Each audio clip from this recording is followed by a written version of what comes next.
こんにちは。ここは高松駅です。今日はこれからうどんを食べます。香川県名物讃岐うどんの食べ歩きだね。時刻は11時過ぎです。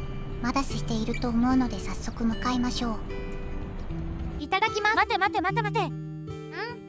まずはお店の説明からだよ。1軒目は高松駅前のうどん屋さんです。高松駅前でパトランプが見える場所だから分かりやすいよね。とりあえず各店かけうどんを注文することにします。かけうどんでも出汁の美味しさとか麺のコシとかで比較できるよね。それでは食べていきまいしょうか。ただきます。美味しい。出汁はかつお出汁かな。万人受けしそうな美味しさの出汁だね。うどんには程よくコシがあって食べ応えもありますね。硬すぎず柔らかすぎずって感じでちょうど良いね。駅前なので万人受けする感じを狙ったのでしょうか。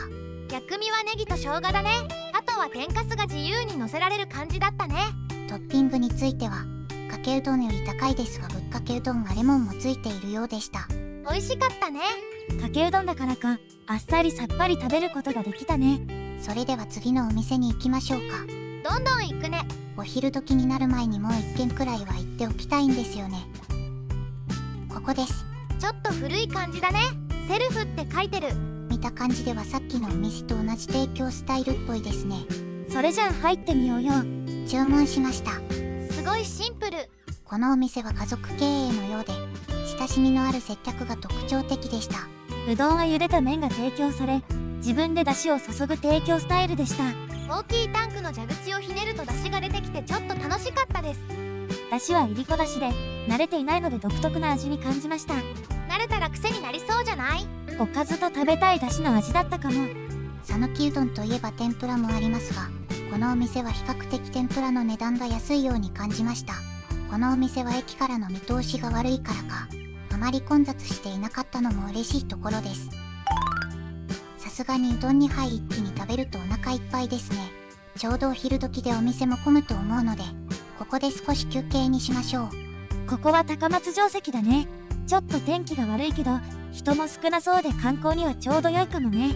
高松城跡は入場料がかかりますが200円と安く入りやすいです。入場しました。なんか日本庭園みたい。雨で濡れているからかちょっと涼しげじゃない？暑いよ。気持ちとしては少し涼しさがある気がしますよね。お花などあれば見栄えもするかもしれませんね。なんか松が多いね。やっぱりお城というより庭園みたいだよ。この辺は高松城二の丸のあったあたりです。なんか松ぼっくりの入ったカゴがあるよ。松ぼっくり収集ボックス？冬の展示に使うみたい。掃除にもなるので一石二鳥ですね。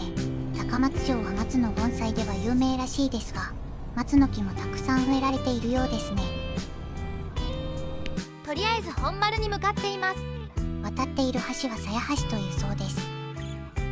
あっちに琴電の電車がいるね。定石に線路があると聞いていましたがこうして実物を見ると本当に近いですね。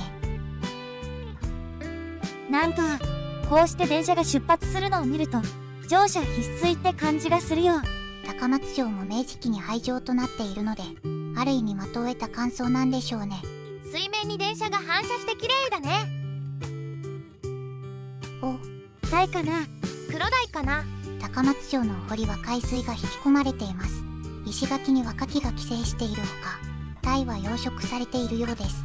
すごく落ち着いて泳いでるよ。天敵がいないんでしょうね。とてもゆったりとした泳ぎ方です。とりあえず天守閣跡に行きましょうか。結構急な階段だね。段差も不揃いなので注意が必要です。頂上までやってきました。天守閣はないけど石垣の上だから見晴らしがいいね。こうして見ると本当に海の近くにあることがわかります。天守閣が海からどう見えたのか少し気になりますね。陸地の方は高松の市街地なんだね。ビルがたくさん。なんていうかここが遺跡っていうのを再確認できるね。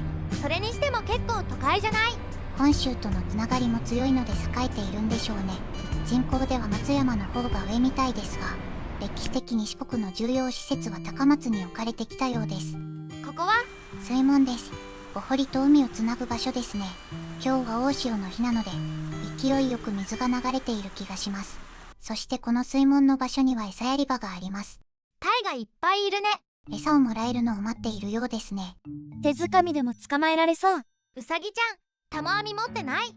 ちょっとやってみたい気がしますが持ってないですよ。餌を狙っているのは魚だけじゃないみたい。鳩ですね。なんか毛並みが良くない？餌を横取りしているからか、栄養状態が良いのかもしれませんね。人が来ても逃げないけど、餌をもらおうとすることもなくて不思議な感じ。鳩ですからね。まあ鳩だもんね。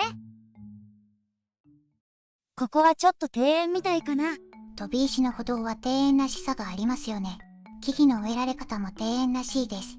濡れているけど石はあまり滑らないね。それだけたくさんの人が歩いているのかな。こういう道は晴れすぎているよりこういった天気の方がみずみずしさがあって好きです。針葉樹の緑ってしっとりした雰囲気が似合うよね。ソテツ。すごい立派なソテツだね。建物は工事中だけど、これだけでも大迫力だよ。エキゾチック。それでは、うどんを食べましょう。だいぶうどん脳になってきてない？なぜかはわかりませんが、いっぱい食べて少しするとまた食べたくなるんですよね。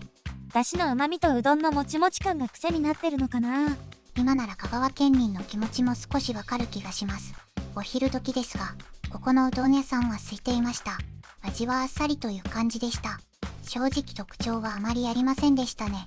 無料トッピングはネギと生姜、天かすだったね。いつもの昼食には良さそうな場所だと思いました。さすがにお腹いっぱいになってきましたね。小サイズとは言ってもうどん3杯食べているからね。そりゃあお腹いっぱいにもなるでしょう。ところでここはどこ？高松中央商店街です。雨も降ってきたので、屋根のある商店街でブラブラしましょう。それにしてもヨーロッパみたいなドームだよね。事前情報なくここに来たのでプラネタリウムか何かだと思いましたよ。全面ガラスだからとても明るいね。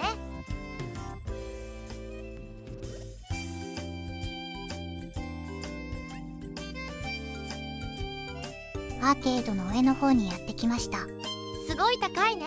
4階の高さまで屋根があるんだね。なんでも日本一高いアーケードだそうですよ。ショッピングモールみたいだけど、これがショッピングモールのモチーフなんだよね。こうして本物を見ると例えがなくてちょっと困惑しますね。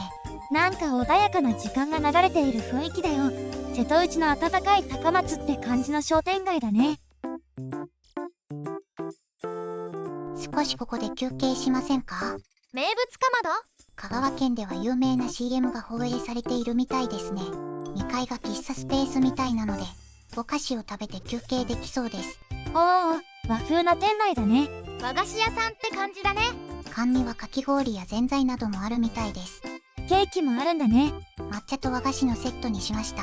うどんでお腹いっぱいだし、抹茶の苦味がちょうど良いかも。このオレンジの塊は何？ビワみたいです。4種類の和菓子から選べたのですが、おすすめにしてもらったらビワの和菓子になりました。隣のつぶつぶは何だろう？和三本だって。抹茶の苦味と和三本の甘みは相性が良いね。甘すぎずとても上品な味ですね。この後はどうしようか。もちろんうどんですよ。あと2軒は食べに行きます。着きました。本当にあちこちにうどん屋さんがあるね。コンビニより多いんじゃない？人口1万人あたり 5.1 店のうどん屋さんがあるそうです。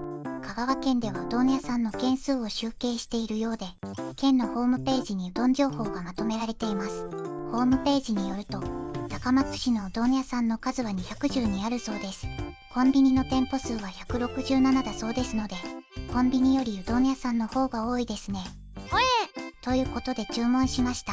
ちょっと麺が柔らかい。讃岐うどんにしては柔らかめの麺ですね。トッピングは天かすと生姜でした。だしは一般的な感じかな。多分かつおだしだよね。特徴があまりないのが特徴なのかな。讃岐感が少ないので食べ飽きた時には良いかもしれませんね。さて、本日5店舗目はこちらです。高松のうどん屋さんってパトライトがついてるよね。名古屋の喫茶店みたいで親近感があります。かけうどんの冷やしを注文しました。冷やしも選べるのは珍しいね。今までの店舗ではかけうどんは温かいものだけでしたからね。少し比較しづらいですがせっかくなので冷やしにしてみました。トッピングはネギ、生姜、天かすだったね。3点セットだね。麺はコシが一番強いですね。讃岐うどんのイメージ通りのコシといった感じです。だしはいりこだしかな。昆布っぽい味もするね。いりこだしの割には飲みやすいよ。冷たいのもありますが、いりこのえぐみが少ない気がしますね。駅に戻ってきました。この後はどうしようか。全くノープランなんですよね。どうしましょうか。せっかくだし汽車に乗ってみない？汽車か。さすがに締まりが悪いので今回食べたうどん屋さんマップを紹介します。今回食べたうどん屋さんはすべて高松駅から15分以内でアクセスできる場所にあります。うどん屋巡りをした感想ですが、美味しいと思ったお店ほど混雑している気がしました。お昼時はできるだけ避けたつもりでしたが、讃岐うどんにも人気不人気があるみたいで勉強になりました。かけうどんは麺とだしくらいしか比較対象がありませんが、店ごとにかなり特徴が違うので数店巡るのが楽しいと思います。ご視聴ありがとうございました。